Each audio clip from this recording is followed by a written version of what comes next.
Welcome back to Atlassian Team 26. We're streaming live here in Anaheim. I'm Alison, Kosik, alongside Christophe, Bertrand, and we're about to dig into some really interesting research. Yes, we're going to talk about fragmentation tax. I'd like to know what that's all about. I thought we had enough taxes. Never enough.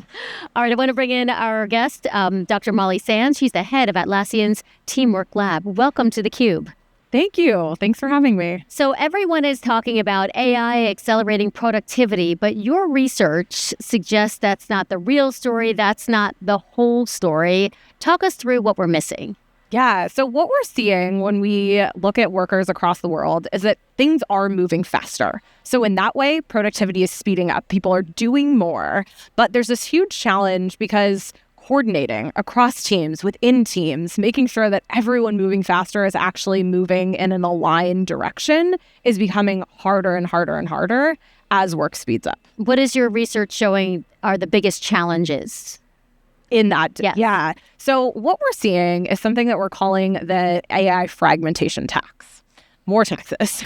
And this is really the idea that as we can do more, we have more work to do to keep everyone on the same page. And so we look a lot at both coordination and execution. And that's how us behavioral scientists like to think about work. There is work about work to figure out what are the goals we're all aimed at, what are we trying to accomplish together, how do we actually make sure all of the right things are being done by the right people to move towards those goals. And then there's also the execution work. And so that is actually doing all of these tasks. And AI is massively speeding up execution, but we still have a huge opportunity in that coordination area. Right. And I was looking at the research you did, and to quote the numbers correctly, 12,000 knowledge workers across 6 countries around the world, 170 plus Fortune 500,000 executives. Amazing sample. Now, let's talk about the tax itself, the fragmentation tax. How did you come up with this concept? And what's the methodology behind it? And is 161 billion even close to reality when you think about it? It's a good question. So we really start in my team by thinking about what are the problems that our customers are experiencing at work and how can we help to solve some of those. And one of the things that we were seeing is that people are moving faster, but they were needing more and more support in that coordination and alignment area. And so that's a lot of what we are trying to help our customers do better and better right now. And we really wanted to capture that opportunity cost, right? What does it mean if everyone's not on the same page? And so with this survey, we looked at a bunch of factors around coordination. So things like goal alignment, things about how AI is actually creating value for teams, if they believe that AI is speeding up their work. And we looked at how much time teams are spending trying to reconcile what's really going on inside the organization. And we gave every team a fragmentation tax score. And so by looking at all these different coordination elements, and we compared the top teams to the lowest performing teams in this way. And there's about a 6-hour-a-week difference in how much time is being spent simply trying to coordinate. And so we're taking the Fortune 500 population, we're looking at that 6 hours a week, which it's a lot of fun. Conservative estimate of what happens in an organization when everyone is moving in different directions. And we're using those numbers to get to this estimate of 161 billion, which is a staggering amount of money. And right. It's a lot of other elements contributing to that may mean it's a lot higher. What surprised you most when you dug into how that 161 billion came up? What surprised you most? When I first saw that number, I thought, okay, well, are we estimating that everyone's like wasting their entire week? Or are we estimating, really high cost of employees? And we're not. And so what really stood out to me as I dug deeper into how we got there was, these are fairly conservative estimates. This is very realistic, and this is certainly what people are really seeing. Yes, and if you were to apply this to government, I imagine that the numbers would be staggering because there is quite a bit of inefficiency across a lot of organizations, and these are supposed to be obviously profit-driven organizations. You would expect maybe more efficiency. So I'd be curious to see how that would play out. So let's double-click on something else, which it's a question I'm asking everybody. So is AI a friend or a foe? I think it's a friend, but you need to be intentional about how you use it. Let's talk about that. Yeah. What do you mean by that? So I see AI as a huge accelerator for teams. I really do, in a positive way. And when we think about what makes a difference for the teams that are really successful with AI, part of that is about their mindset. They are treating AI as a true collaborative partner. So not simply, hey, I'm going to send a couple of tasks, getting a little bit of tooling help here. It's actually about sparring with AI, thinking through problems with AI, using AI to expand the set of knowledge that you have access to as an individual. And when you start to bring AI into that fold in that way and really think of it as a true thought partner, that's where we start to see people getting an immense amount of value. Do you think companies maybe, though, are overestimating how much AI is actually improving performance, today?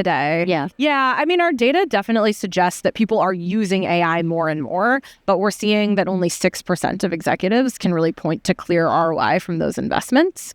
And some of that is about where we are in this transformation, right? That we're early on. There should be a pretty expansive set of things that leaders are exploring right now. We don't want to exploit before we explore, right? You want to see all the places and figure out where is AI really creating value. But I would like to see leaders across the board pointing AI at real problems more and more. So thinking about what is actually holding us back from achieving our bigger goals, and then trying to use AI to solve some of those things rather than simply for everything all the time.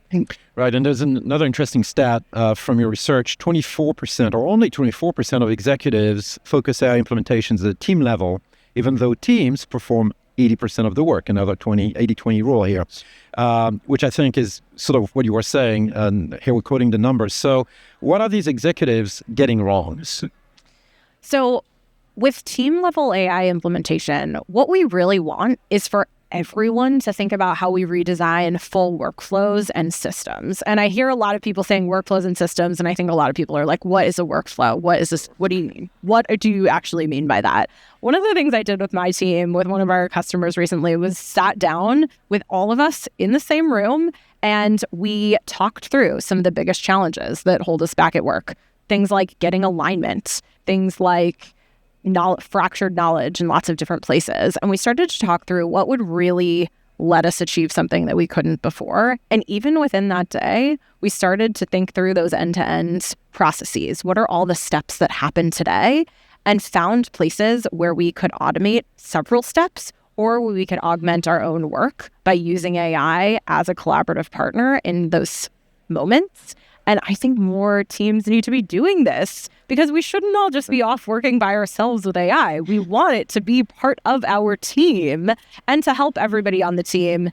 And we don't need each person creating a totally new way of doing everything. So the more that can become a shared resource, a shared system, shared sets of skills libraries, that is going to be very, very positive for accelerating change. Yeah, that's where the attempt to coordinate becomes chaos, and everybody comes to the table with just so much more. At what point do you say, okay, we're good with what we have, or do you just keep, that radius just keeps growing and growing? Yeah, I do think part of where we need to be is culling things over time, right? And making it's okay to try 5 different implementations of something. I think with this type of technology, having lots of people try something and seeing what is actually working is a really good way to go about building the strongest solution. But you need to have those points within your teams and within your company where you then reevaluate, hey, we've got 6 agents now that do the same thing. Is there one that could meet the need better for all of us? Should we all create this coordinated skills library? What should that look like? And the teams that are doing that are doing a lot better. And they also have the right culture for that to happen. Right. And I think that's something really interesting, too, that we see in this research, is you do need high levels of psychological safety. You need good levels of trust. You need leaders that are out there asking really silly questions about things that they're running into with AI that are confusing to them. What silly questions do you mean? Oh, like, hey, I have no idea which of these tools to use for this thing. I've asked my team that several times. Hey, we have this and this and this, and which thing? What's working best for you all? And you get amazing insight from everyone. Lots of people within most companies are actually trying this stuff, and they're trying to make it better.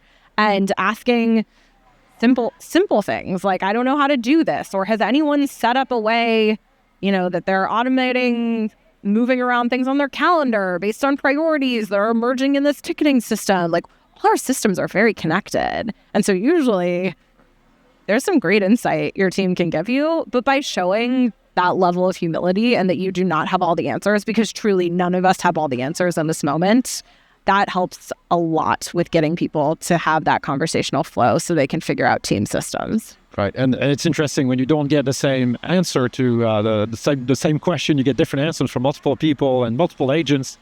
Everybody's trying to create their own answer.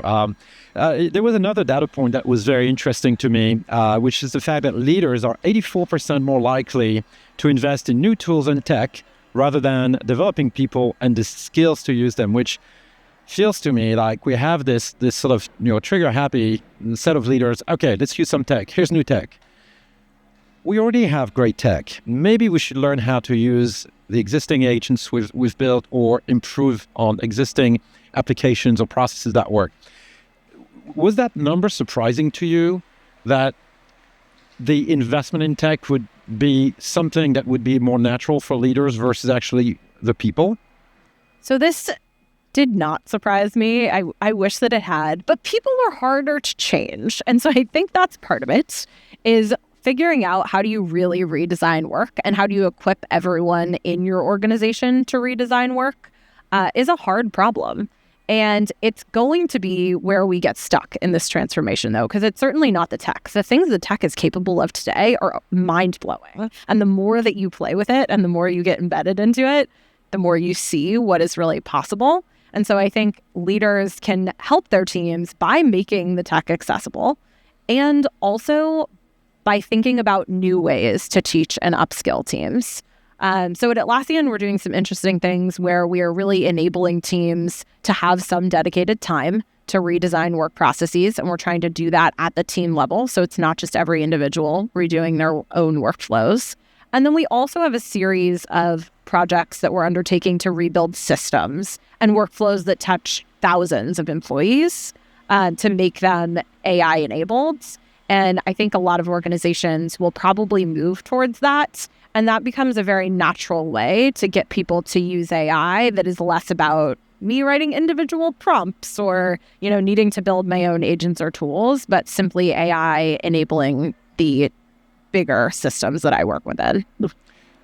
Yeah. Go ahead, follow up. I was going to follow up with a question that is not necessarily related to Atlassian, but related to your background. You have spent quite a few years studying, and there's and so have I. It's like many years. Like maybe too many years. Okay. And I'm looking at this feature this morning from I think it's in the New Yorker saying, well, will we need universities in the future with AI? So I'm curious, as an academic, literally, what is your take on that? Because it seems to me that this is a convergence point also with what's happening in organizations. Yeah. Okay. So learning is incredibly important. And learning to think is the skill that is going to differentiate people in the future. Right. And I think you learn that. You can learn that from university. You can certainly learn that in other places in the world as well. But we cannot pull back from experiencing the friction that comes with doing really hard things. And what sets us apart as humans is honestly creativity, right? We are not the aggregate of everything that has happened before us. And I very much want to see universities growing and see organizations investing in younger employees too. Yeah. Here. Me too.